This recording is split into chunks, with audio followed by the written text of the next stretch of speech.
बिस्मिल्लाहिर्रहमानिर्रहीम। अस्सलाम वालेकुम। वेलकम टू माय किचन खाना और सजाना विद अतीका। एक नई और मज़ेदार सी रेसिपी आपके लिए लेकर आई हूँ। आज की जो रेसिपी है वो बहुत ही मज़ेदार, बहुत ही आसानी से तैयार होने वाली रसमलाई है। ब्रेड रसमलाई है। हम इसकी स्टफ़िंग करेंगे। स्टफ़ ब्रेड रसमलाई जो है वो हम तैयार करेंगे। सबसे पहले इसकी स्टफ़िंग करने के लिए हम खोया तैयार कर लेंगे। आप चाहें तो आप मार्केट से खोया लाकर भी इस्तेमाल कर सकते हैं। मैं होममेड खोया बनाऊंगी और उसको हम रसमलाई की स्टफ़िंग में यूज़ करेंगे। तो चलें, सबसे पहले मैं आपको खोया बनाने के इंग्रेडिएंट्स बता देती हूँ, बाकी रसमलाई के इंग्रेडिएंट्स हम आपको साथ साथ बताते जाएंगे। जी, तो खोया तैयार करने के लिए यहाँ पर मैंने 1/4 कप के करीब मिल्क लिया है। हाफ कप के करीब हमने मिल्क पाउडर का इसके अंदर इस्तेमाल करना है। 2 टेबलस्पून हम इसमें क्रीम इस्तेमाल करेंगे और 1 टीस्पून के करीब हम इसके अंदर बटर का इस्तेमाल करेंगे। तो चलें दोस्तों, सबसे पहले स्टफ़ ब्रेड रसमलाई बनाने के लिए, इसकी स्टफ़िंग के लिए हम खोया तैयार कर लेते हैं। जी, स्टफ़ ब्रेड रसमलाई की स्टफ़िंग तैयार करने के लिए हम यहाँ पर पैन के अंदर 1/4 कप के करीब मिल्क ऐड करेंगे। फ्लेम मैंने ऑन कर दी हुई थी और इसको मैंने तकरीबन मीडियम पर रखा हुआ है और इसके साथ ही साथ मैं इसके अंदर 1 टीस्पून के करीब बटर ऐड करूँगी। फ्लेम को मैंने मीडियम किया हुआ है। इसको मैं अच्छी तरह से इसमें मिक्स करूँगी।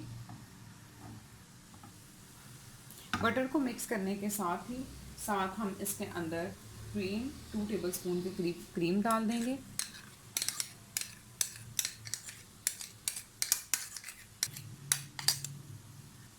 इसको हम अच्छी तरह से मिक्स करेंगे। जब क्रीम और बटर दूध में अच्छी तरह से मिक्स हो जाएंगे तो हम इसके अंदर मिल्क पाउडर ऐड करेंगे और मिल्क पाउडर ऐड करने के बाद आपने कंटिन्यूस चमचा हिलाते रहना है। जी, तो ये मैंने इसके अंदर मिल्क पाउडर ऐड कर दिया है। आपने इसके अंदर मुसलसल चम्मच हिलाते जाना है ताकि इसके अंदर किसी किस्म की गुठली वगैरह ना रह जाए। मिल्क पाउडर को ऐड करने के साथ ही आपने फ्लेम को बिल्कुल लो कर देना है और लो फ्लेम के ऊपर मुसलसल चम्मच हिलाते हुए आपने इसको पकाते जाना है। आपने इसको तब तक पकाना है जब ये मिक्सचर पैन को बिल्कुल ना छोड़ दे। जब पैन को ये मिक्सचर सारा छोड़ना स्टार्ट करेगा उस टाइम हमारा खोया जो है वो रेडी हो जाएगा। ध्यान रहे कि आपने इसको लो फ्लेम के ऊपर ही पकाना है। लो फ्लेम के ऊपर इसको पकाते हुए तकरीबन 8 से 10 मिनट के दरमियान में ये इंशाल्लाह रेडी हो जाएगा। जी, तो ये देखें कि ये खोया जो है वो बिल्कुल रेडी हो चुका है। ये बहुत थिक कंसिस्टेंसी में, थिक फॉर्म में आ गया है, ये आप देख सकते हैं। और ये बिल्कुल रेडी हो गया है। इसको हम ठंडा करने के लिए साइड पे रख देंगे और बाकी हम स्टफ़ ब्रेड रसमलाई जो है उसके बाकी चीज़ों को तैयार कर लेंगे। जी, तो दोस्तों, स्टफ़ ब्रेड रसमलाई की रबड़ी तैयार करने के लिए मैंने यहाँ पर 1 लीटर के करीब दूध लिया है। कुछ कद्दूकश किया हुआ हम इसमें पिस्ते का इस्तेमाल करेंगे। यहाँ पर थोड़े से क्रश किए हुए हमने बादाम लिए हैं। ये हमने इलायची पाउडर लिया है। थोड़ी सी तकरीबन 1 चुटकी या फिर 1 टीस्पून के करीब हम इसके अंदर ज़ाफ़रान स्ट्रिंग का इस्तेमाल करेंगे और इसके साथ ही साथ हम इसके अंदर आधा कप चीनी का इस्तेमाल करेंगे। मैं आधा कप चीनी का इस्तेमाल कर रही हूँ। हम इसको टेस्ट कर लेंगे, अगर चीनी कम हुई तो हम इसमें मज़ीद भी ऐड कर सकते हैं। तो चलें, स्टफ़ ब्रेड रसमलाई की रबड़ी जो है वो बनानी स्टार्ट करते हैं। मैंने यहाँ पर 1 लीटर के करीब दूध डालकर रख दिया है। मैंने फ्लेम हाई की हुई है। जब ये बॉयल होना स्टार्ट हो जाएगा तो मैं फ्लेम को मीडियम कर इसको तकरीबन 10 मिनट तक के लिए पका लूँगी।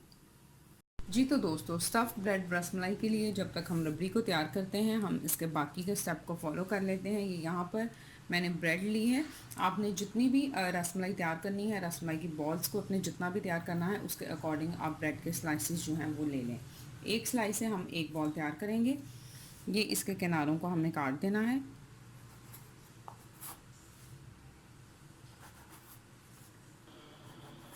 ये इस तरह से हम सारे स्लाइसेस के किनारे जो हैं उनको काट देंगे। अब हमने इसके ऊपर हल्का हल्का जो है वो पानी लगाना है। इसके दोनों तरफ हम हल्का सा पानी जो है वो लगाएंगे और इसको इस तरह हाथ में पकड़कर हाथ की मदद से इसको हल्का सा प्रेस करेंगे। इस तरह से पानी लगाकर आपने इसको प्रेस कर लेना है। उसके बाद जो हमने खोया तैयार किया था वो खोया हम इसके सेंटर में रखेंगे और इसके साथ ही साथ ही कुछ कद्दूकश किए हुए पिस्ते हम लेंगे।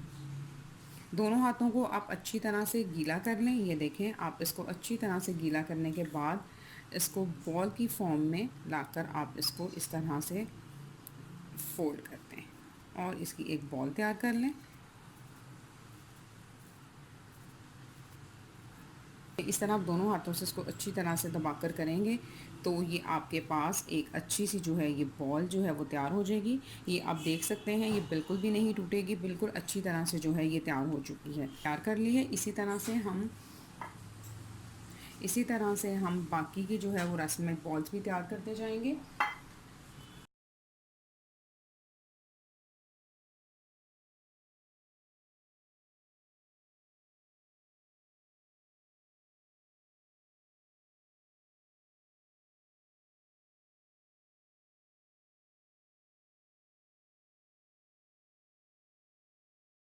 ये देखें इस तरह से हम बाकी की सारी बॉल्स जो हैं उनको भी तैयार करते जाएंगे।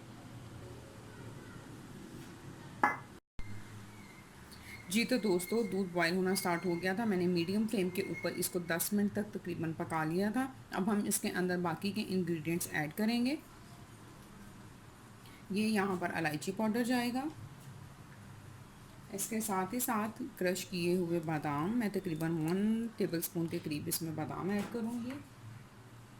उसके साथ ही साथ 1 टेबलस्पून के करीब इसके अंदर क्रश किया हुआ पिस्ता चला जाएगा। एक चुटकी के करीब तकरीबन ज़ाफ़रान की स्ट्रिंग्स मैंने इसमें ऐड की हैं और ये हाफ़ कप के करीब शुगर इसमें चली जाएगी।